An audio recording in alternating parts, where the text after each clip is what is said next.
আজ আমরা শুনব এক সিংহের গল্প, যে কিনা নিজেকে একটা ভেড়া ভাবত।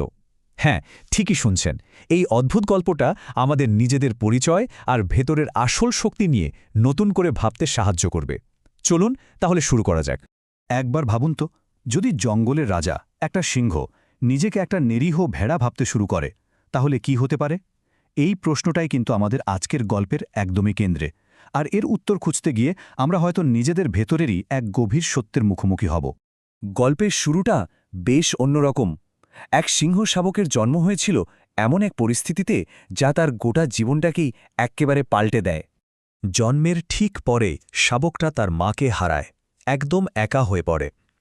ঠিক সেই সময়ে ওখান দিয়ে একদল ভেড়া যাচ্ছিল, আর তারাই অসহায় শাবকটাকে নিজেদের দলে আশ্রয় দেয়। এভাবেই একটা সিংহ ভেড়াদের সঙ্গেই মিশে যায়, তাদের সাথেই বড় হতে শুরু করে। আচ্ছা, আমাদের চারপাশের পরিবেশ যে আমাদের আত্মপরিচয়কে কতটা বদলে দিতে পারে, এই সিংহ শাবকটার জীবন হল তার জ্বলজ্বন্ত প্রমাণ। চলুন দেখি কিভাবে সে তার আসল পরিচয়টায় ভুলে গেল। ভেড়াদের সাথে থাকতে থাকতে শাবকটা এতটাই বদলে গিয়েছিল যে সে মাংসের বদলে ঘাস খেত। গর্জন করার বদলে সেও ভেড়ার মতো ভ্যা ভ্যা করত। মানে সে মনে প্রাণে বিশ্বাস করতে শুরু করেছিল যে সে একটা সাধারণ ভেড়া ছাড়া আর কিছুই না। এখানে একবার দেখুন, কি অদ্ভুত একটা পার্থক্য।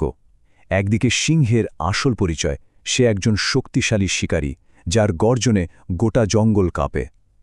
আর অন্যদিকে তার নিজের বিশ্বাস, সে একটা দুর্বল শিকার যে শুধু ভয় পেতে জানে। এই বৈপরীত্যটাই ছিল তার জীবনের সবচেয়ে বড় বিভ্রান্তি। গল্পের মোড়টা ঠিক তখনই ঘুরল যখন অন্য একজন তার আসল রূপটা দেখতে পেল। এক বৃদ্ধ সিংহের আগমন যেন সবকিছু বদলে দেওয়ার জন্যই অপেক্ষা করছিল। তো একদিন এক অভিজ্ঞ আর বৃদ্ধ সিংহ দূর থেকে এই অদ্ভুত দৃশ্যটা দেখতে পায়। ভেড়াদের পালের মধ্যে একটা তরুণ সিংহকে দেখে সে রীতিমতো অবাক। তার মাথায় আসছিল না যে এমনটা কিভাবে সম্ভব হতে পারে। তো বৃদ্ধ সিংহটা যখন ভেড়াদের পালে আক্রমণ করল, তখন সবাই ভয়ে পালাতে শুরু করল, আর তাদের সাথে ওই তরুণ সিংহটাও। বৃদ্ধ সিংহটা তাকে ধরে ফেললে সে ভয়ে কাঁপতে কাঁপতে বলে, দয়া করে আমাকে যেতে দিন, আমি তো এক সাধারণ ভেড়া।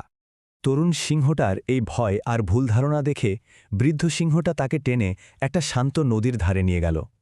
তারপর গম্ভীর গলায় বলল, জলের দিকে তাকাও আর নিজেকে একবার দেখো।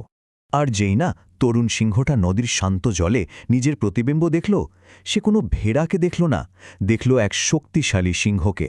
জীবনে প্রথমবারের মতো সে তার আসল চেহারাটা দেখতে পেল। আর ওই এক মুহূর্তে তার ভেতরের সবকিছু যেন ওলটপালট হয়ে গেল। নিজেকে চেনার এই মুহূর্তটা শুধু একটা সাধারণ উপলব্ধি ছিল না, একদমই না। এটা ছিল তার ভেতরের ঘুমিয়ে থাকা শক্তির এক বিস্ফোরণ। নিজের আসল পরিচয়টা খুঁজে পাওয়ার পর তরুণ সিংহটা প্রথমবারের মতো গর্জন করে উঠল।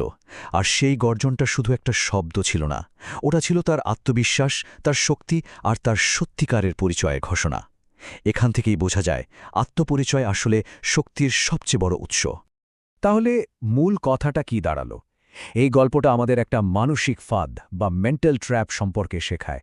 এটা এমন একটা অবস্থা যেখানে আমাদের চারপাশ আমাদের বিশ্বাস করিয়ে ছাড়ে যে আমরা দুর্বল, যদিও আমাদের ভেতরে হয়তো সিংহের মতোই শক্তি লুকিয়ে আছে।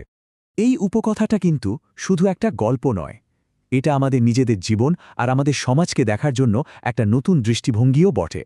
ঠিক যেমন সিংহটা ভেড়াদের পালে বড় হয়েছিল, আমরাও তো অনেক সময় এমন একটা সমাজে থাকি যা আমাদের সম্ভাবনাকে সীমিত করে দেয়। আমাদের চারপাশের ভয়, চারপাশের নেতিবাচকতা আমাদের এটা বিশ্বাস করিয়ে দিতে পারে যে আমরা যা হতে পারি তার থেকে অনেক কম কিছু। আসল চ্যালেঞ্জটা হলো এই মানসিকতা থেকে বেরিয়ে আসা। তাহলে এই মানসিক ফাঁদ থেকে বের হওয়ার উপায় কি? প্রথমত, আমাদের চারপাশের সেই ভেড়েদের পাল অর্থাৎ নেতিবাচক প্রভাবগুলোকে চিনতে হবে।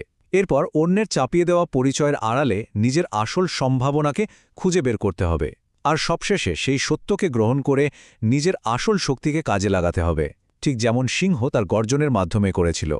এই গল্পটা শেষে আমাদের সবার জন্য একটা গভীর প্রশ্ন রেখে যায়। আমাদের ভেতরে যে এক শক্তিশালী সত্তা লুকিয়ে আছে, তার প্রতিবিম্ব দেখতে কি আমরা নিজেরাই ভয় পাই? আমাদের আসল পরিচয়টা কি সমাজের তৈরি করা পরিচয়ের আড়ালে কোথাও চাপা পড়ে আছে? এটা কিন্তু ভাবার মতো একটা বিষয়।